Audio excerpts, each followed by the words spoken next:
तो आपने पीछे देखा कि जो हेल्पिंग वर्ब है तो जब वो सब्जेक्ट के साथ जुड़ते हैं तब वो अफर्मेटिव शॉर्ट फॉर्म बनाते हैं। जैसे ही इज ए बॉय, तो इज आप यहाँ देख सकते हैं सब्जेक्ट के साथ संक्षिप्त होकर के जुट गया है।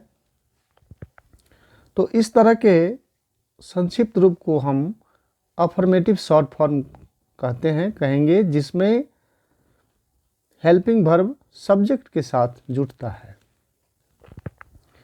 और दूसरे तरफ आप देखिए कि हेल्पिंग वर्ब जब नॉट के साथ जुटकर संक्षिप्त होता है तो इस तरह के संक्षिप्त रूप को नेगेटिव शॉर्ट फॉर्म कहते हैं। आप इन उदाहरणों में देख सकते हैं, लिखा हुआ है ही इज़ नॉट गुड। यहाँ इज़ नॉट है और इसे संक्षिप्त कर दिया गया है, तो इस तरह से इजंट हुआ और इजंट एक नेगेटिव शॉर्ट फॉर्म है। तो इस सेंटेंस को हम कैसे पढ़ेंगे वो आप देखें। तो इसे इस तरह पढ़ा जाएगा ही इज़ ए बॉय, और इसमें पढ़ेंगे ही इज़ अ बॉय। और फिर आप इधर देखिए ही इज़ नॉट गुड, और इसमें पढ़ेंगे ही इज़न्ट गुड। तो ये डिफरेंस आ जाता है। तो इस चैप्टर में कहने का मतलब यह है कि जो नेगेटिव शॉर्ट फॉर्म है, तो आप यहाँ देख सकते हैं कि एक ही नेगेटिव सेंटेंस को हम 3 तरह से लिख और पढ़ सकते हैं। आप यहाँ देखिए, जैसे यह लिखा हुआ है I have not a pen. तो इसे हम लोग इस तरह भी लिख सकते हैं और इस तरह से भी। तो इस तरह से जब लिखेंगे तो ये अफर्मेटिव तरीका हुआ, और इस तरह से जब लिखेंगे तो यह नेगेटिव तरीका हुआ, और दोनों के पढ़ने के में भी अंतर आ जाएगा। आप देखिए, मैं तीनों को बारी बारी से पढ़ रहा हूँ। I have not a pen, I have not a fan, I haven't a fan. तो ये डिफरेंस इसमें आप देख सकते हैं। अब आगे जहाँ तक ये है, यहाँ लिखा हुआ है, पढ़ें। जैसे आप यहाँ पढ़िए, सेंटेंस लिखा हुआ है, संक्षिप्त रूप दिया हुआ है। तो मैं इसे पढ़ करके दिखाता हूँ और आप इसका अभ्यास करें। I am good, he is a boy, who is there, I have fans, I will go home। तो इस तरह से आप समझे, ये सब पीछे के नियमों की सहायता से उच्चारित किए गए हैं। और अब मैं थोड़ा इसे नेगेटिव रूप को दिखा रहा हूँ। ऊपर आपने देखा कि नेगेटिव सेंटेंस को हम 3 तरह से लिख सकते हैं और पढ़ सकते हैं। तो इसी तरह से ये ही इज़ नॉट गुड, ये आप इसे इस तरह से भी संक्षिप्त कर सकते हैं, ही इज़ नॉट गुड, या इस तरह से ही इजंट गुड। तो ये अफर्मेटिव तरीका हुआ जिसमें सब्जेक्ट के साथ ये हेल्पिंग वर्ब जुटा हुआ है, और ये नेगेटिव तरीका हुआ क्योंकि इसमें वर्ब के साथ नॉट संक्षिप्त है। तो किस तरह से पढ़ेंगे आप इसका अभ्यास कर सकते हैं। मैं इसे पढ़ के दिखा रहा हूँ।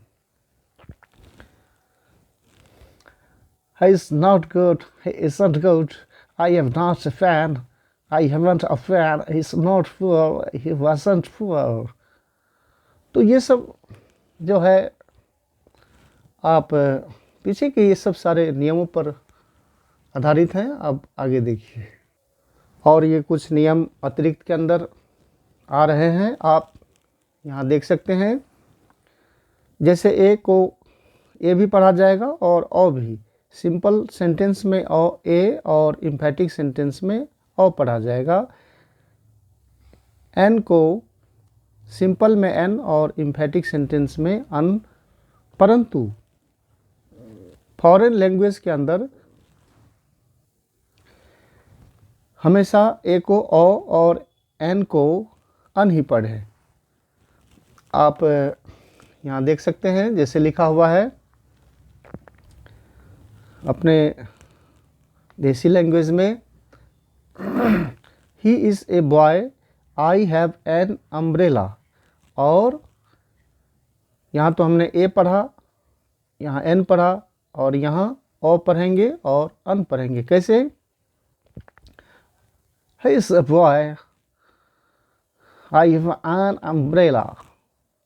फिर से देखिए, आई हैव एन अम्ब्रेला। तो कुछ अब उच्चारण को पकड़िए, ये सब कैसे हो रहा है। और ये रहा दी का उच्चारण। तो THE, इसे जो लिखा हुआ है इसे हम लोग द और दी दोनों पढ़ते हैं। जब कॉन्सोनेंट से पहले रहेगा तो द पढ़ेंगे, और जब वॉवेल से पहले रहेगा तो दी पढ़ेंगे। यहाँ जैसे कि पेन से पहले यह लिखा हुआ है तो इसे यहाँ हम लोग द पढ़ेंगे। क्यों? क्योंकि यह जो है सो कॉन्सोनेंट, PA कॉन्सोनेंट है, इससे पहले आया है। यहाँ द एप्पल, दी एप्पल, ये जो लिखा हुआ है ए से पहले आया है, तो यह ए वॉवेल का अक्षर है, इसलिए इसे यहाँ दी पढ़ा जाएगा। तो यहाँ पढ़ेंगे द पेन और दी एप्पल। तो उदाहरण में देखिए, लिखा हुआ है the pen is costly, the umbrella is new. तो पुनः फिर आगे आप यहाँ देखिए, हेल्पिंग वर्ब के संक्षिप्त रूप का प्रयोग जो है अन्य शब्दों के साथ भी किया जाता है। और यहाँ पर सबको पढ़ने के लिए हिंदी में इसका उच्चारण लिखा हुआ है। तो फिर आगे है, एम्फेटिक सेंटेंस में जो THE लिखा हुआ है इसे हम लोग दी उच्चारण करेंगे। जैसे दिस इज द, नहीं दी पढ़ेंगे, और इसे टेढ़ा करके भी लिखेंगे। तो this is the pen I lost in the market. तो इस तरह से इसे दी पढ़ेंगे। अब मैं कुछ अभ्यास के लिए दे रहा हूँ, तो आप इसका अभ्यास करें। लिखा हुआ है I am a good boy, तो संक्षिप्त करेंगे तो I am a good boy. जैसे he is a good boy, तो संक्षिप्त करेंगे इज़ अ गुड बॉय। तो मैं इसे पढ़ करके दिखा रहा हूँ आपको, आप इसका अभ्यास करेंगे। इधर संक्षिप्त रूप लिखा हुआ है, I am a good boy, he is a good boy, I haven't a fan, let's go, he hasn't an umbrella. तो इस तरह से आप इसका अभ्यास कर सकते हैं। मैं आगे आपको दिखा रहा हूँ अंग्रेजी को अपने देसी और विदेशी तरह से शैली में पढ़ करके। तो आप सबसे पहले इसे अपने लैंग्वेज में पढ़ के देखें, अपने स्टाइल में। तो कुछ इस तरह से होगा, dear Anwar, I received your letter last week. Thank you very much. I am sorry I could not reply sooner. Last week, the students of our class went on a picnic at Cacolet. We sang songs on our way. We left our bus at some distance from the waterfall. तो कुछ इस तरह से इसे हम लोग अपने तरह से पढ़ते हैं। और जब इसे फ़ॉरेन स्टाइल में पढ़ा जाएगा, तो जैसा कि मैंने आपको बहुत सारे नियम को दिखाया। उन नियमों की सहायता से जब आप इसे पढ़ेंगे तो आप कुछ इस तरह से पढ़ सकेंगे, और जब पढ़ लेंगे तो जाहिर है उस तरह का आप समझ भी लेंगे। तो देखिए, मैं थोड़ा आपको विश्वास दिलाता हूँ ताकि आप भी पढ़ सकें। आप यहाँ देखिए, ये आर अंत में है तो उच्चारण र नहीं करेंगे, तो डियर ये भी नहीं करेंगे, अनवर कुछ इस तरह से आर को बोलेंगे ताकि वो एक ये एहसास हो जाए कि यहाँ पर आर बराबर र आया है। Dear Anwar, I received your letter last week. Thank you very much. I'm sorry I could not reply sooner. Last week, the students of our class went on a picnic at Corkulates. We sang songs on our way. We left our bus at some distance from the waterfall. We went near it. We enjoyed bathing in the fall. तो कुछ इस तरह से आप अभ्यास करें।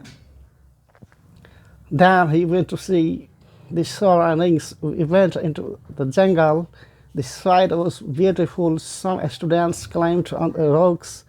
In the jungle, I found a peacock's feather and shining stones and many other things. I will show you those things when I come here. Rest is okay. Convey my regards to uncle and auntie. With love, Shalma. तो इस तरह से आप पढ़ें और इसे जानने का प्रयास करें। तो इस तरह से ये अंतिम वॉल्यूम था, ये समाप्त होता है। पुनः फिर मैं अगले वीडियो के साथ आपके लिए नई नई जानकारी को लाता रहूँगा। धन्यवाद।